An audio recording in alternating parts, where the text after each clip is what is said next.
Assalamualaikum warahmatullahi wabarakatuh. Selamat pagi Dewan Juri dan teman-teman. Apa kabar? Pasti baik kan? Hari ini saya ingin bertutur bercerita dongeng. Tapi sebelum itu perkenalkan nama saya dulu. Perkenalkan nama saya Safa Khaira Selina Zela. Saya bersekolah di SDN 10 1887 Bangsari.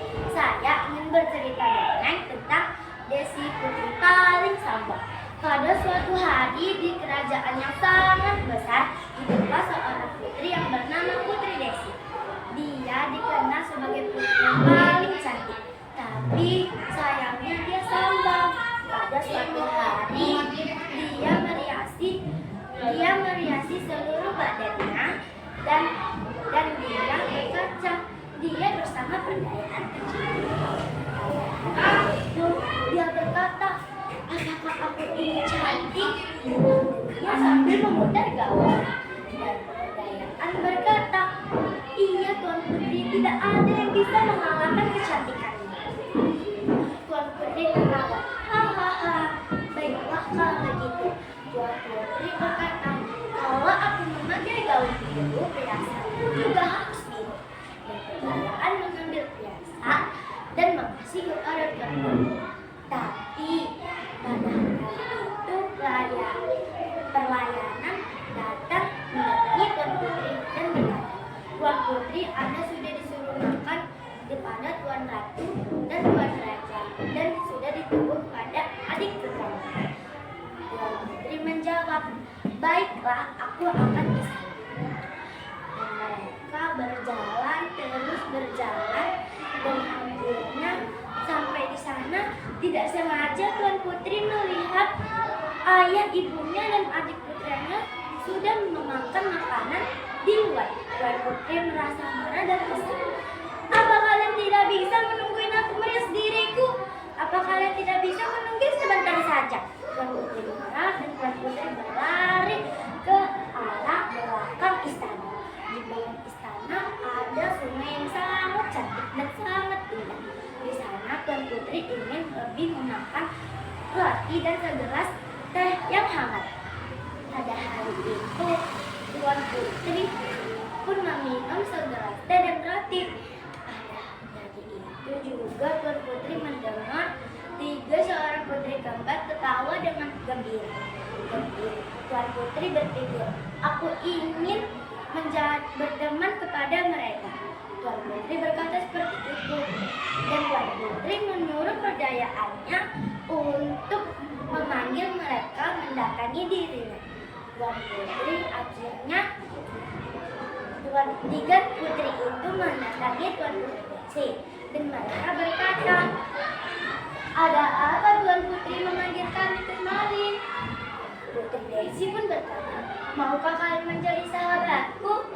Tiga putri itu juga berkata, maafkan kami Tuan Putri Desi, kami tidak bisa menerima persahabatanmu karena kami sudah dilarang oleh ayah dan ibu kami. Tuan Putri merasa marah dan Tuan Putri sangat kesal. Pada hari itu Tuan Putri terus berlari ke kamarnya dan mengunci kamarnya dengan suara pintu yang keras. Pada hari itu Tuan Putri merasa lelah dan juga kesal, dan ketika itu pendayaan terciptanya mengantar makanan dan mengetuk pintunya. Tuan Putri, ini makananmu. Tuan Putri berkata, tidaklah, aku tidak mau makan. Tuan Putri berkata seperti itu. Perdayaannya berkata kepada Raja, Raja, Putri tidak mau makan dan tidak mau apa-apa. Kata Raja, biarkanlah sampai esok. Dan pada malam harinya Tuan Putri kembali lagi duduk di depan istana dan dia melihat bintang-bintang yang sangat cantik. Dan akhirnya perdayaannya mendatangi Tuan Putri dan berkata, Tuan Putri, maafkan tiga putri itu ya. Tuan Putri berkata, aku sangat kesal perdayaan.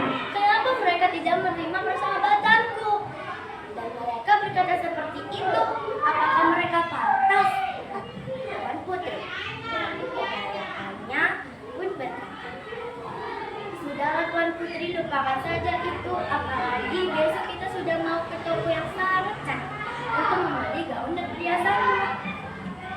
Putri akhirnya terwujud dengan perjalanannya.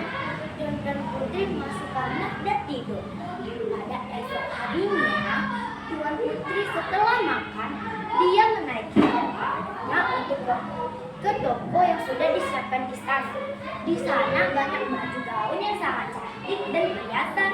Pada hari itu, Tuan Putri sampai di toko itu. Tuan Putri terpesona dengan baju-baju dan perhiasan. Sampai di sana, Tuan Putri disambut dengan hormat. Tuan Putri silakan masuk. Dan Tuan Putri berkata, terima kasih. Tuan Putri memilih baju, tapi rupanya ada dua orang anak yang memegang kereta kuda Tuan Putri. Tuan Putri melihat dari jendela dan Tuan Putri merasa marah. Berani kali anak itu memegang kereta kudaku. Aku akan mendatangi orang itu. Tuan Putri terus berlari terdesak-desak dan perjalanannya mengikuti dengan perlahan. Pada hari itu, Tuan Putri memarahkan anaknya dan memarahin anak itu dengan kasar-kasar. Berani kali kalian memegang kereta kuda istimewaku yang sudah disiapkan untukku.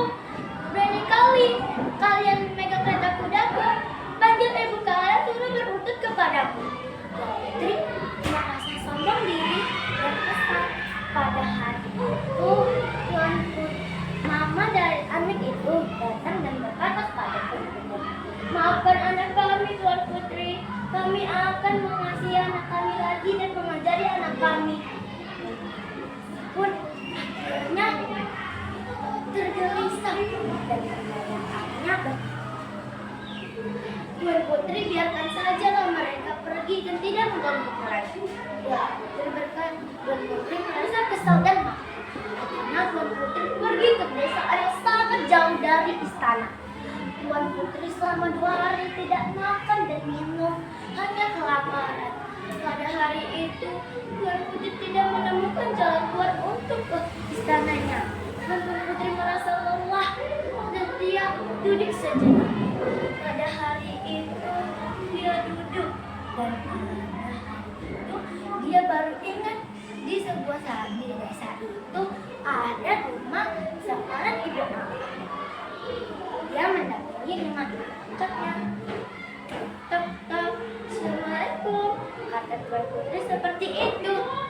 Tapi tidak ada yang menjawab dan dia menanya kepada warga kalau ibu angkatnya itu sudah pindah dari perjasaan.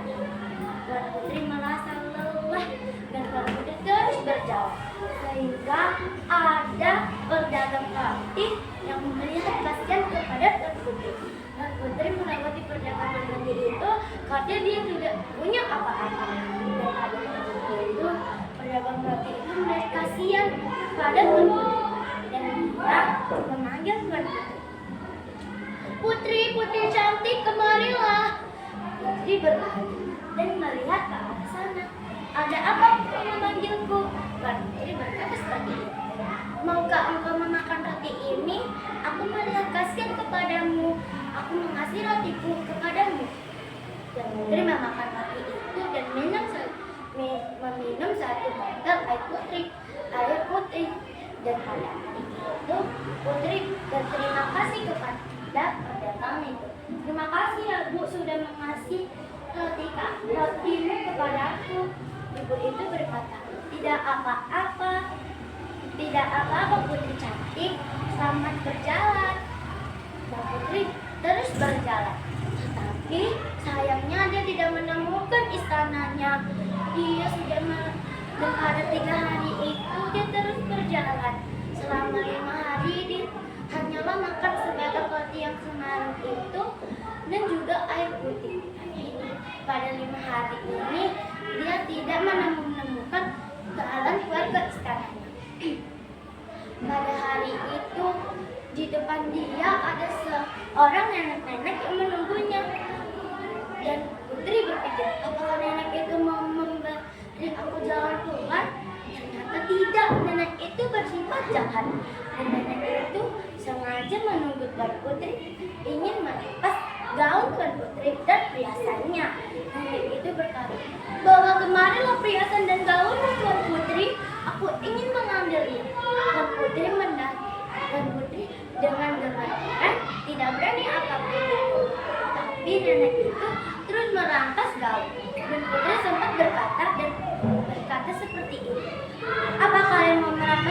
Putriku, emang kamu tidak tahu? Aku ini adalah anak yang pemain istana yang sangat besar. Nenek itu berkata, kamu jadi adiknya raja. Kamu tidak takut pada raja. Raja tidak memberi makan kami dan tidak mengasihani kami. Kenapa kalian harus kasihan kepada engkau, Tuan Putri? Anak itu dengan Putri tidak bisa berkata apa-apa. Nenek itu langsung merangkas gaun dan peleser Tuan Putri.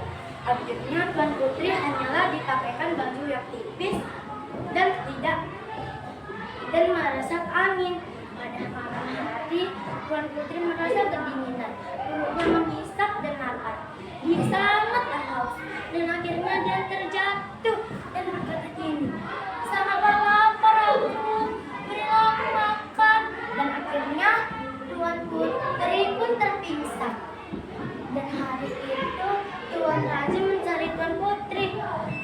Dan Tuan Raja mendapat Tuan Putri di pedesaan yang sangat jauh dari istana.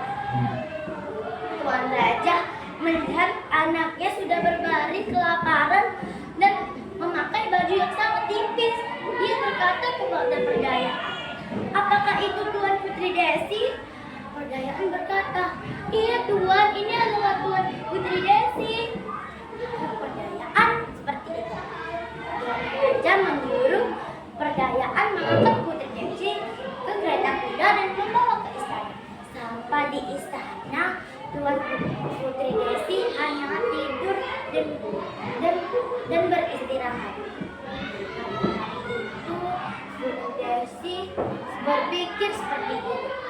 Apakah selama ini aku sudah jahat kepada orang dan aku sudah sombong kepada orang? Akhirnya aku mendapatkan azab seperti itu. Putri berpikir seperti itu. Dan dia berkata kepada dirinya lagi, aku akan merubah sifatku mulai dari besok dan sampai seterusnya.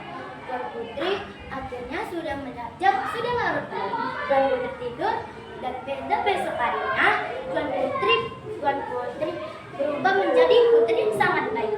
Dia membantu pelayan-pelayannya memasak untuk membawa ke meja makan, dan dia membantu Perdayaannya menyapu istana dan membersihkan istana. Dia berketawa dengan pelayan-pelayan dan Perdayaannya, dan dia senang. Tuan Ratu dan Tuan Raja dan Ratu pun gembira melihat anaknya. Tapi mereka heran, kenapa putri kita selama ini tidak seperti itu, Raja? Ratu berkata seperti itu. Raja menjawab, aku tidak tahu, mungkinlah dia menjadi anak yang baik. Dan pada hari itu, putri akhirnya berubah dan menjadi putri yang sangat baik. Dia tidak bersifat jahat dan tidak sama lagi. Amanat yang bisa kita ambil dari situ adalah janganlah bersombong diri kepada siapapun, karena bersombong diri itu merugikan dirimu. Tidak ada teman, tidak ada semua orang yang menyukai dirimu kalau kamu sombong. Janganlah berbuat sombong kepada orang. Sekian dari cerita saya tutup dengan terima kasih.